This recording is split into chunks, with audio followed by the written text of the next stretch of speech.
For this. I just made it an hour before I watched Smallville. I had said about my subscribers. I've reached 30 subscribers so far. So thank you to all my subscribers for everything. All right, now to get into the episode. Basically, the plot or the storyline for this was that Kara came back to Smallville or to Metropolis, and what was it? She told Clark that that Jor-El had told her that she was the one to defeat the Dark Force, so Darkseid, and Darkseid had possessed a guy named with the last name Godfrey. He basically made everyone want to go against all the heroes, and at a press conference in the beginning of the episode, he's saying all these vigilantes are no good and everything, and yeah, that's basically pretty much it. And Clark and Kara have to save Lois from Godfrey because Lois is trying to stop Godfrey from giving out all this information and everything. So some of the highlights of the episode. At the beginning, there's a press conference, just like I mentioned. Lois shows up. What else? Lois shows up. Yeah, and then Godfrey's basically dissing the Blur, and there's this big billboard that they take this cloth off, this big sheet over top of it, and the billboard starts to fall, and all you see is Clark start to move super speed basically to stop this billboard from falling, and just as he's about to try and grab it, Kara just shows up out of nowhere flying and grabs this sign. So, and she saves everyone's skin. And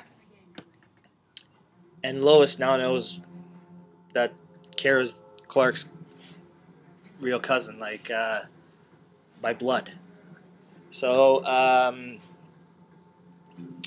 and before that, actually, at the very beginning of the episode, right at the beginning, you see how the Dark Force takes over Godfrey's body. Godfrey is a radio host of a show, and then he ends up becoming or publishing a book about it. What else is there? Another highlight. Clark can't find his key, the Kryptonian key, which he has, and the key was given to Kara by Jor-El because Jor-El doesn't trust Clark in the sense that he doesn't think Clark's ready, because Clark has to take all the doubts and everything out of himself before he can become, as we all know, Superman. So Kara says basically she thinks he's not ready in the sense that he hasn't had all his powers. Like, he's been on Earth for 25 years, and yet he still can't fly. So Clark basically is like, I know my destiny, and he asks Kara, well, I need your help. So the scene after that, they're standing on top of where a windmill is, or where one of these turbines, and basically why Clark can't fly, which is kind of my theory, but it shows part of the reason in the episode, is that he focuses too much on everything else, while in this episode, it shows that he can't think straight, and when he's ready to fly, when he is going to be ready to fly, he'll only have to focus on flying. Flying will become just a natural part. He won't even worry about it anymore. But basically, that was how Kara inspired Clark. She told Clark to focus. Actually, there was a butterfly sitting right next to Clark's foot, and she told Clark to just focus on that butterfly and nothing else. Clark turns and looks at the butterfly and starts to hear its wings just flap. That's it. That's all he hears. And then he takes off. He looks up, and all of a sudden I started to almost freak out, because I was like, oh my god, he's going to fly. No way. But for a second he did fly. He was flying. And then he fell. It was almost like Superman Returns scene. If you guys have seen Superman Returns, he falls and he hits the barn. but instead of Clark stopping before he hits the ground, he smashes right through and falls hits the ground.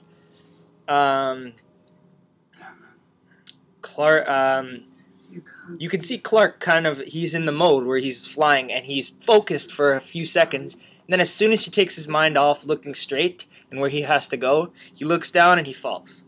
So he can't, I'm thinking that's what it is. Clark focuses on everything too much. So that's one of the highlight, that's another highlight of the episode.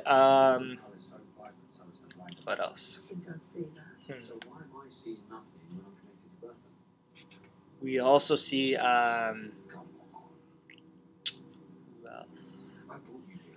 that's pretty much it for the characters that come into the episode. Another highlight is Kara and Clark defeat the Dark Force from Godfrey, so it's out of Godfrey now. Kara stops it with the bracelet. Basically, Clark has doubts, which this Dark Force can take over, and a person who has these doubts and everything. So Kara uses, because Kara is pure of spirit, she can stop this Dark Force. So, yeah. I'm thinking Clark has the Dark Force in him, because when Kara talked to him for a second, I don't know if he does, but it kind of looked like that for a second. But, yeah. Yeah. And the last part of the episode, this entire episode, actually, Godfrey was, he knew, or the Dark Force knew that Green Arrow was Oliver Queen, and was going to release it in this book that he had. But Lois managed to get a hold of it and everything, and Godfrey really didn't know anything that had happened in the past 3 weeks. So,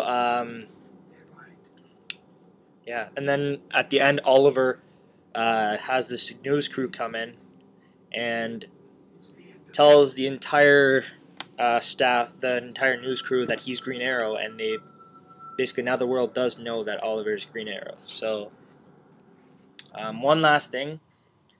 The reason why Darkseid is on Smallville, when Clark used the Book of Ra to rip open a hole in the universe so that he could transport the Kandorians to another dimension, he also opened a rift that Darkseid could get through to Clark's universe. So that's basically what happened, and Clark's trying to figure a way to send Darkseid away. So basically, what my theory is for this is Clark's gonna by the end of the season, one of the episodes, Clark's gonna be sending Darkseid back to his universe, and I'm gonna be guessing there's probably another Kryptonian item, like a key, so like the Book of Ra almost, or that's maybe how the Kryptonian key is not gonna be with Clark anymore. It's just he's gonna use it for that, and the key's gonna be destroyed, but send Darkseid back to his universe. So yeah, that's pretty much it for this episode, and I can't wait for the next one, Homecoming. It looks really amazing. We're gonna actually, I don't know if this is legit, but in the trailer, I saw the trailer for Homecoming, and it's pretty amazing because you get to see. They're going to be showing all, like, some past events and some future events that happen. And in the trailer, you see a newspaper with the headline saying Superman saves the day. And Clark is looking out the window in another little tidbit, and you see this red and blue thing fly by just as he's standing there. So I'm guessing Clark does see himself as Superman. So, yeah. I hope in that episode they actually show him wearing the suit, because then that would get the fans to keep watching until the end, because it would, you know, live up the episode, and it'd be more than everybody expected. That's pretty much it for this episode. I can't wait to review Homecoming next week. So, guys, comment, rate, subscribe, and check out some other of my videos. If you guys don't want to beg, but if you guys have other people who watch Smallville, or people who just want something to watch on YouTube, or something to just subscribe, show your friends this stuff, guys. Put it on. I don't know. I want to be put out there, so if anybody watches these videos, you know, I hope more people watch them than I expected, because my review for S.H.I.E.L.D. last week got 300 views in under what 5 days, not even, and I was blown away because all my other videos it took like almost a couple months to get even that close. So thanks guys for that. So yeah, I'll be doing another review very soon, guys. All right, thanks.